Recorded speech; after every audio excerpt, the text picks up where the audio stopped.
Example 2, A B C D is a trapezium with A B and parallel to D सी।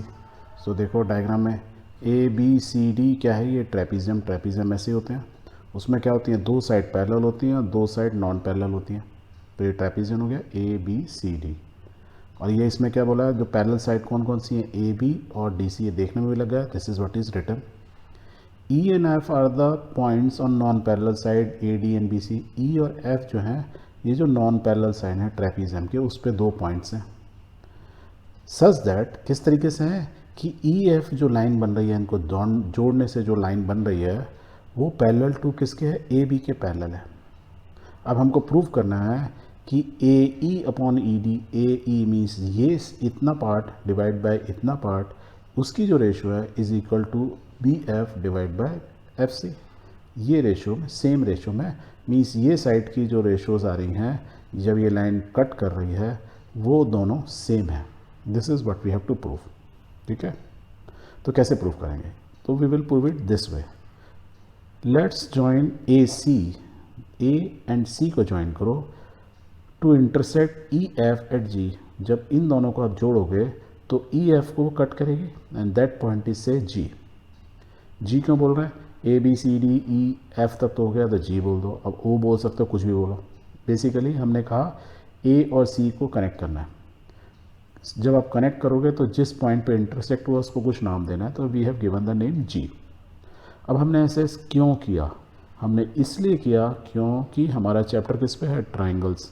तो bye जैसे ही मैंने इसको ऐसे बनाया तो देखो एक ये ट्राइंगल बन गया, या मैं बोलूँ अपोजिट साइड में ये ट्राइंगल बन गए, राइट। तो अब ये जब ये मेरा ट्राइंगल बन गया और आप क्या देखोगे, ये लाइन, अब ट्रेपीजियम में क्या होता है, देखो हमने क्या बोला था, ई एफ किसके पैरेलल है, ए बी के। और ये क्योंकि ट्रेपीजियम में यहाँ दिया हुआ है ए डी और बी सी क्या है, ए डी, ए बी और डी सी, ये लिखा है ना, ए बी और डी सी, ये क्या है, एक दूसरे के पैरेलल है। दैट मीन्स एक लाइन इसके पैरेलल है और ये लाइन इसके पैरेलल है, that means E F is parallel to D C. अब ये क्या देखो, एक ट्राइंगल बन गया, उसमें एक पैरेलल लाइन है, तो आप रेशो निकाल सकते हो। एग्जैक्टली सेम वे में ये वाला ट्राइंगल है, उल्टा जो दिख रहा है आपको, उसमें ये लाइन पैरेलल है, इसके पैरेलल है, तो ये रेशो सेम होगी। तो आप सॉल्व कर सकते हो, एंड जब आप सॉल्व करोगे तो आपको अल्टीमेटली मिल जाएगा। So let's solve it. So we will write कि ए बी दिस ट्रेपीजियम की side are parallel to D C and similarly E F is parallel to A B, that is what is given. Okay, इस given है तो इससे क्या हुआ, so we can say E F is parallel to D C. So we are saying कि E F जो है A B के पैरेलल है और ए बी डी सी के पैरेलल है, इसका मतलब E F is parallel to D C. Lines parallel to the same line are parallel to each other, ये हमने पढ़ा ही था। ओके, पहली चीज़ क्लियर कर दी। नेक्स्ट चीज़, now in triangle A D C, A D C, ये वाला ट्राइंगल कलर कर लेते हैं। तो दिस इज़ वन ट्राइंगल। इस ट्राइंगल के अंदर ध्यान से देखोगे E G is parallel to D C, ये लाइन इसके पैरेलल है, ये मैं बता रहा था। जब ये इसके पैरेलल है तो हम बोल सकते हैं कि ये जो करस्पॉन्डिंग साइड की रेशो होगी ए ई अपॉन ई डी, इसकी जो रेशो होगी ए जी अपॉन जी सी के बराबर होगी, बाय थ्योरम 6.1 और बाय थेल्स थ्योरम, राइट।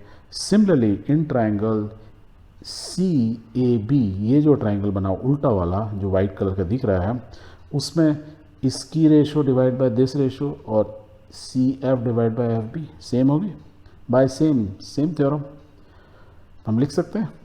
तो हमने that is what we have written. और या इनको अब रिवर्स करके लिख सकते हो, रेशो में ए जी अपॉन सी जी उल्टा करके लिख लो, कोई फ़र्क पड़ेगा, कोई फ़र्क नहीं पड़ेगा, हमने उल्टा कर दिया। क्यों उल्टा किया, क्योंकि हमको रेशो चाहिए थी B F upon F C, ये चाहिए थी। क्यों चाहिए, देखो ये राइट साइड में B F upon A C है। पहले वाले से देखो A E upon E D, A E upon E D हमने निकाल ही लिया। तो फर्स्ट थ्योरम से या फर्स्ट इक्वेशन से हमारा ये वाला पार्ट आ गया, सेकंड इक्वेशन से हमारा ये वाला पार्ट आ गया, मीन्स ये वाला साइड आ गया।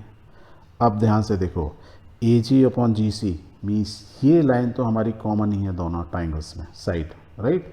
यदि ये साइड कॉमन है जिसमें रेशियो हम आ रही है, क्या आ रही है, ए जी अपॉन जी सी, ए जी अपॉन जी सी, और यहाँ पे भी क्या है, ए जी upon ji C.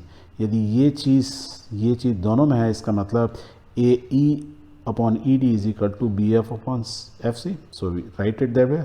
Therefore, from equation 1 and 2, we will get AE upon AD is equal to BF upon FC. Then that is what is required. Hence proved.